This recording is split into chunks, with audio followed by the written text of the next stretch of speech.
indústria. Você entendeu o mercado. Conta a história. Que história é essa, cara? Você foi funcionário e você virou o dono. Que história é essa? Na verdade é o seguinte, tudo começou quando eu tinha 9 anos de idade. Eu sou de uma época que não tinha internet, eu tenho 46 anos de idade. Como é que você escolhia a sua profissão? Influenciado pelo pai ou pelo que você via na FDV? Meu pai era químico prático. O que é químico prático? É aquele camarada que aprendeu na época a fazer ofícios da área química num período que a profissão ainda não era regulamentada, não tinha conselho. Meu pai era o químico prático, que hoje seria um operador de processo. Ele operava reator químico na indústria farmacêutica. Caraca, o que é isso? Um reator químico? Reator químico. O reator químico, imagina um vaso gigante, Ok. um cilindro gigante, com uma camisa externa onde corre vapor, onde você realiza transformações químicas ali dentro para produzir um medicamento. Teu pai é... Meu pai operava esses reatores. Ok. Sob comando de um farmacêutico responsável ou de um gerente de área, mas meu pai operava reatores. Meu pai meu pai foi o funcionário padrão que você consegue visualizar. Ele entrou como faxineiro na empresa e saiu como químico prático, operador de processos hoje na mesma empresa. Ele trabalhou 38 anos na mesma empresa, Joel. Entrou como faxineiro. Única empresa que ele trabalhou. Você sabe o que é mais louco? Ele entrou durante 38 anos na mesma portaria, porque a empresa nunca mudou de local. Você sabe o que é mais louco ainda? Ele deu bom dia durante 38 anos para o mesmo porteiro, porque o porteiro tinha 42 anos de empresa. Que maravilhoso. O mesmo tempo. Que cidade? Cidade Dutra, Zona Sul de São Paulo, bairro de Interlagos. Meu pai... A vida inteira dele foi nessa empresa, apaixonado por aquilo. Sim. Ele tinha um final de semana por mês de folga, um sábado e um domingo. Os outros ele trabalhava direto. Um neto de italiano extremamente provedor, extremamente honesto. Meu pai é o homem mais honesto do planeta. Uhum.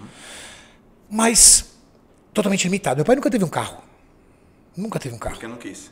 Porque não tinha dinheiro. Meu pai, com 54 anos de idade... Em plena atividade, a indústria resolveu retornar para os Estados Unidos, demitiu ele e deu uma medalhinha de bronze como honra ao mérito e botou nas costas dele e falou assim, vai para casa. Você sabe que é um homem de 54 anos na década de 80 perdeu o emprego? É garantia de não ter mais emprego.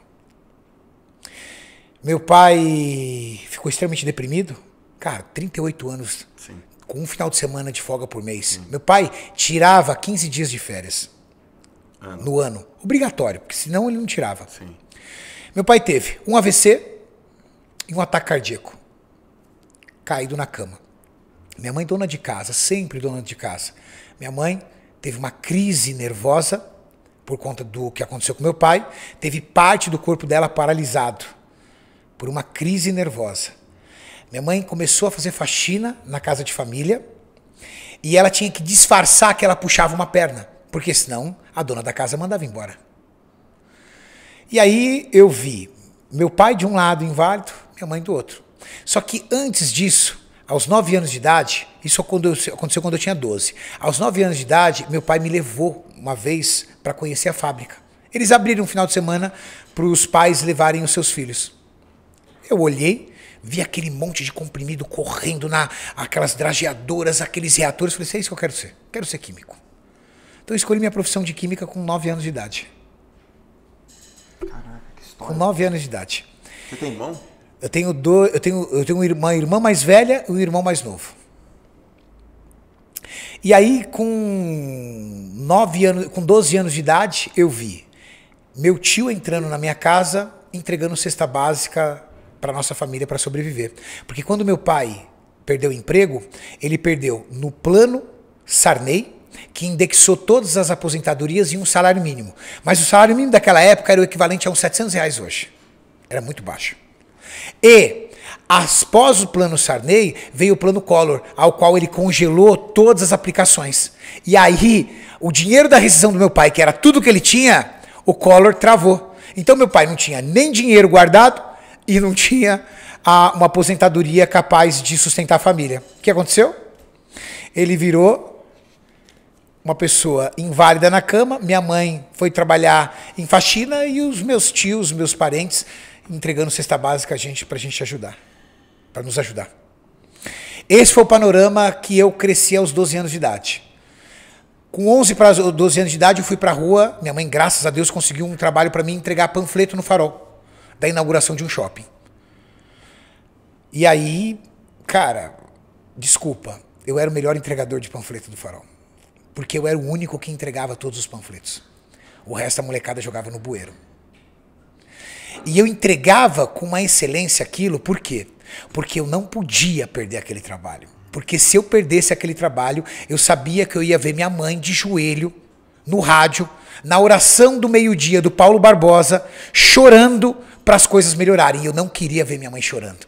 E dentro da mentalidade infantil que eu tinha, eu acreditava que aquele dinheiro seria capaz de ajudar a minha mãe ao ponto de ela não poder chorar mais. A coisa que mais torturava a mim e meu irmão em especial era ver a minha mãe chorando, debruçada naquele rádio. Eu nem sei se o Paulo Barbosa ainda é vivo, mas, rapaz, eu tinha um pânico quando chegava próximo ao meio-dia. Porque eu sabia que eu ia ver minha mãe dobrada de joelho, chorando, pedindo para as coisas melhorarem. Eu era o melhor entregador de panfleto. Rapidamente, eu deixei de ser entregador de panfleto e consegui, aos 12 para 13 anos de idade, um emprego de office boy num escritório de contabilidade, arranjado, porque você não pode trabalhar nessa idade. A gente está falando da década de 90. 14 anos de idade eu tirei carteira de trabalho. Só que aos 14 anos de idade eu também consegui passar num curso técnico. Eu saí do primeiro grau e fui aprovado num curso técnico. Fui o melhor aluno no primeiro grau. Minha mãe deve ter ainda o troféuzinho dela. Minha mãe falecida esse ano, mas minha mãe deve ter guardado ainda na casa dela o troféuzinho que eu tinha de melhor aluno do primeiro grau. Isso me rendeu passar num curso técnico em Química. Com 14 anos eu entrei no curso técnico em Química. Com os mesmos 14 anos de idade, eu fui para a rua. Eu varri o centro da cidade, nas agências de emprego, tentando uma vaga para estagiário em Química, em técnica em Química, mas eu tinha acabado de começar o curso. Não dava para fazer estágio ainda. Mas eu consegui uma vaga de auxiliar de laboratório. Lavava vidraria no laboratório. Lavando vidraria no laboratório, eu rendo aí meus créditos a um rapaz chamado Pedrinho, o chefe do laboratório. Esse cara foi um salvador da minha vida. Porque ele chegou e falou assim, garoto, você tem muita vontade. Eu vou ensinar você muitas coisas da área química. E o cara que lavava vidro começou a fazer análise dentro de bancada de laboratório. Ele me ensinou muita coisa, muita. O que ele me ensinou me permitiu que aos 15 anos de idade eu entrasse numa multinacional cosmética. E ali eu fui desenvolvendo meu trabalho até os meus 18 para 19 anos de idade, quando nessa multinacional o meu diretor conseguiu emprego numa outra multinacional, que era um laboratório de controle de qualidade, e me levou junto. E aí eu fui para esse laboratório, assumi uma área e eu tinha uma chefe que me odeia até hoje. Eu nunca mais a vi, mas eu acho que ela me odeia até hoje. Por quê? Porque eu comecei a trabalhar juntamente com ela e eu tomei conta do setor dela, todo. Tudo que tinha ali de aprendizado Você e de parte técnica, eu fui puxando. E o que aconteceu para ela? Ela entrou numa zona de conforto. E aí ela empurrou tudo para mim, eu entregava tudo, só assinava. Ela só assinava, só assinava, só assinava, só assinava. E aí? E aí um dia ela saiu de férias. E ali a turma... Quando ela saiu de férias, aí o meu diretor percebeu que os 30 dias de férias ela não fez falta nenhuma. Quantos anos você tinha? 19. E ela? Uns 35, 36. Aí... Quantas vezes mais ela ganhava que você? Ah, cara, eu devia ganhar, vamos falar em números de hoje, eu devia ganhar uns R$2.500, R$3.000, ela ganhava uns 10. Aí, eu dei conta dos 30 dias, e aí quando ela retornou, voltou para o posto dela, continuou trabalhando, e aí ela continuou executando as atividades dela, e aí eu subi no meu chefe, e falei para o meu chefe, olha... preciso ir embora. Ele falou, por quê? Eu falei, sim, porque sou eu que faço tudo aqui. Só que eu não tenho reconhecimento. Aí ele falou assim, não vai embora. Tenha paciência. Só falou isso pra mim. Passado mais ou menos uns 3 meses, ele demitiu ela e me colocou no lugar. E aí eu entrei para a história dessa multinacional como líder de área, porque aí me tornei o responsável técnico, o líder de área mais jovem da história dessa empresa. E aí ele pediu para mim a única exigência, coloca um cavanhaque no rosto, senão as pessoas não vão te respeitar. Você é muito moleque. E eu coordenava biólogos, engenheiros, químicos, biomédicos, sem ainda ter formação universitária. Mas eu entendia muito já da área química. Muito para pouca idade. Continuei desenvolvendo, continuei fazendo meu trabalho, continuei estudando. E assumi várias áreas de lá. Os anos foram se passando e eu fui desenvolvendo dentro da empresa e assumi o cargo de químico responsável da empresa inteira. Fiquei abaixo somente do meu diretor. Meu diretor era militar, ex-militar. Severo, Joel. Bravo. Muito severo. Um dia surgiu um belo de um curso para ser feito no Rio de Janeiro. Eu sempre falo isso nos podcasts, porque é um divisor de águas na minha vida. Ali a minha vida mudou, Joel. Graças a esse curso. Surgiu um curso e eu era o primeiro a chegar e o último a sair da empresa. E era o cara que dominava todos os processos. O que todo mundo na empresa concluiu? Quem ia fazer o curso? Eu. Até eu acreditava que eu ia fazer. Eis que o meu diretor selecionou uma das minhas assistentes. Cara, aquilo apertou meu coração de um jeito que eu não aguentei e fui encarar o homem. O homem era bravo, mas eu fui encarar o homem. Um homem de poucas palavras, extremamente sério, mas acima de tudo muito grosso, duro. Com licença, queria falar um minutinho com o senhor. Ele abaixado, levantou, óculos aqui. Pois não. Prevendo provavelmente a minha pergunta. Sim. Eu gostaria de saber por que eu não fui selecionado para o curso, porque eu preciso entender aonde eu preciso melhorar. Ele olhou para mim e falou assim, não cabe a você decidir isso, cabe a mim. E abaixou e continuou. Eu abaixei a cabeça, fui me afastando, aí ele, na atitude dele, acreditando que estava me fazendo bem, ele quis me fazer o bem. Eu entendo isso hoje. Ele falou assim, pera aí, garoto. Eu não te chamei para o curso porque você é essencial nessa empresa. Eu não posso ficar sem você aqui durante uma semana. Ele achou que ele estava me fazendo bem, me dando esse feedback. Eu respondi para ele, então o senhor está me punindo por ser competente? Caraca, que perspicácia que você teve na hora, meu. O senhor está me punindo por ser competente? Uau. 2, 3 palavras de grosseria dele. Algo do tipo, eu que tomo as decisões, eu sei o que essa empresa precisa, eu preciso pensar na empresa e não em você.